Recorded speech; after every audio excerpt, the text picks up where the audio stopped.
If women are ever going to feel safe in blue cities again, heads need to roll. Asylums need to come back. 26-year-old Bethany MaGee was set on fire by a man, and this number makes me sick, with 72 prior arrests. Look, this has to end. Another innocent, beautiful young woman was viciously attacked by a career criminal on public transportation, and this time it was in Chicago. Progressive-run cities have turned young women into prey by letting violent lunatics run wild on the street. And these monsters know they can get away with it because Governor Pritzker in Illinois and Mayor Brandon Johnson are happy to turn a blind eye. Now, Bethany MaGee is fighting for her life. The suspect, Lawrence Reed, is facing federal terrorism charges, as he should. Let's lock in. Around 9 p.m. on November 17th, Bethany MaGee was quietly reading on her phone on the L train. Reed allegedly approached her and started dousing her head and body with lighter fluid. She tried to run away, but the maniac chased her down with the bottle he had already on fire and set her ablaze. Bethany was engulfed in flames, but somehow escaped the train before collapsing on the platform. Thankfully, there were good Samaritans there to help her. Not that there's any incentive to do that. Remember how Daniel Penny was villainized by the media? Yeah. And then she was rushed to the hospital in critical condition. Chicago had plenty of warnings, plenty of chances to get Lawrence Reed off the street. 72 to be exact. Reed had 72 prior arrests. That's 26 since 2016 alone, and then 53 criminal cases in Cook County dating back to 1993. 9 of those were felonies for which he pleaded guilty, according to officials. That's a ridiculous rap sheet. Yet he only served time twice, spending just 2.5 years behind bars in total, according to CWB Chicago. Are we kidding? How much more proof did the system need that this was an actual menace to society? And he's also a dedicated pyro, apparently. He was responsible for an arson fire that he set at a really opulent corporate building in Chicago in 2020. And this guy, Lawrence Reed, was deemed too dangerous for a psych ward. He was at one point committed to a psychiatric hospital, but then he allegedly knocked out a social worker just this past August. Reed, quote, became irate and slapped the victim in the face with an open palm.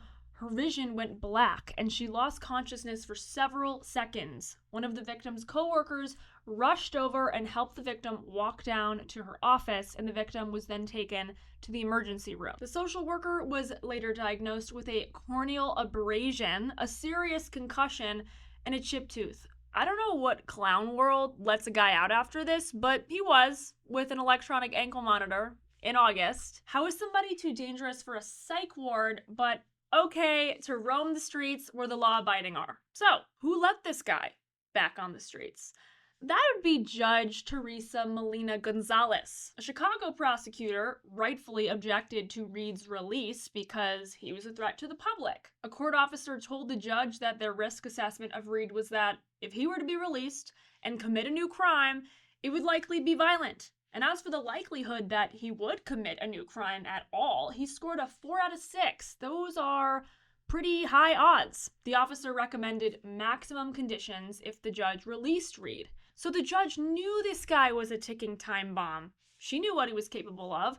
And despite all that, the judge said that actually it was the prosecutors who failed to demonstrate that jail was the only way to keep the community safe. After the judge released him with an ankle monitor, the prosecutor again rightfully said that that was barely a precaution at all, because how does an ankle monitor protect the community from another vicious, random, spontaneous attack? And then the judge gave the most insane retort I've ever heard in my life. She said, I can't keep everybody in jail because the state's attorney wants me to. She even acknowledged Reed's ridiculous criminal history, but still let him leave his house 40 hours a week from 6 a.m. to 2 p.m. on weekdays, which, by the way, is even more generous than the very liberal Illinois state law, which gives people on electric monitoring permission to leave the house 16 hours a week for essential activities. This judge gave Reed those 16 hours plus 24 more to roam the streets. And this crime was committed at 9 p.m., when technically I think he was supposed to be in the house. But maybe the judge is neglecting her position because she's too focused on congratulating herself, Kamala Harris style. She's too busy basking in identity politics to actually serve justice. Latina in the office, people would tell me, like, don't you feel like you're prosecuting your own people? But it's true. There were a lot of, defendants that look like me. However, I had a chance as a prosecutor to make a difference as to what cases come in. I had a chance as a prosecutor to decide what offers were appropriate. And so I always offer them the opportunity to do community service. I mean, she's literally giving a lecture on the power of diversity here. How does that make you a better judge? And look, blue city leaders who continue to push soft on crime policies have blood on their hands. Brandon Johnson is in complete denial about how his policies have put young women in danger. Look, my responsibility is to build the safest, most affordable big city in America. The investments that we are making are certainly moving us in that direction. This is an isolated incident. I mean, I don't see this as some sort of trend. Brandon, do you know the definition of a trend? 3 times would be a trend. But 72?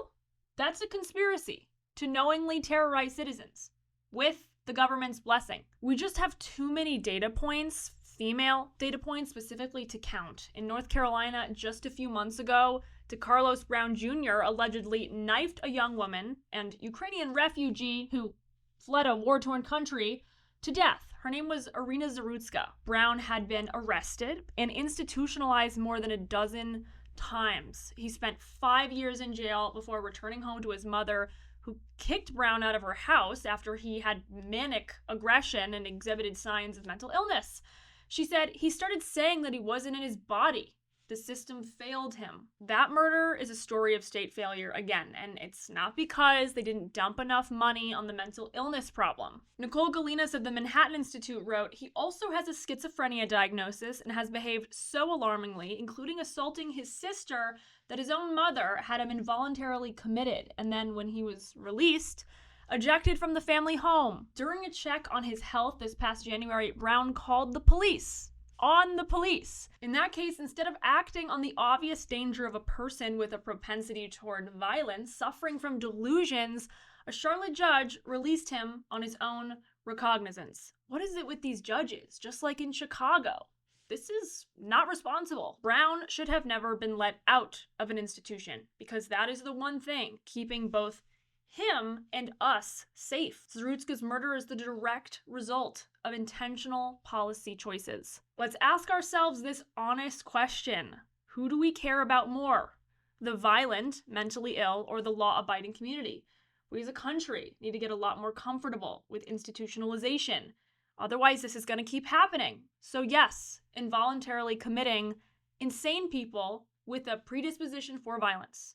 Historically recorded. And yeah, there were real abuses in some of these mental health facilities that engendered a whole movement to protect the autonomy of the insane. But can we just end this charade right now? We have a mental illness epidemic. We've seen an explosion of homeless mentally ill and the number of mentally ill incarcerated, and maybe jail isn't the answer for those people. But the issue is that in some of these cities, like for example, under Governor Cuomo's New York, there was a dangerousness statute that prevented involuntary commitment unless the dangerous behavior was manifested by homicidal or other violent behavior by which others are placed in reasonable fear of serious physical harm. That's a little bit too high of a standard. That was later amended to allow removal to a psych ward if a person appears mentally ill and is conducting themselves in a manner which is likely to result in serious harm to themselves or others. Because look, someone should not have to become homicidal or actually inflict serious and physical harm before they are committed. But what do you think? What are we supposed to do with serial violent offenders like Reed, who are also clearly not in control of their mind? Leave your thoughts in the comments below, and make sure to like, subscribe, and ring that notification bell so you never miss out on future content.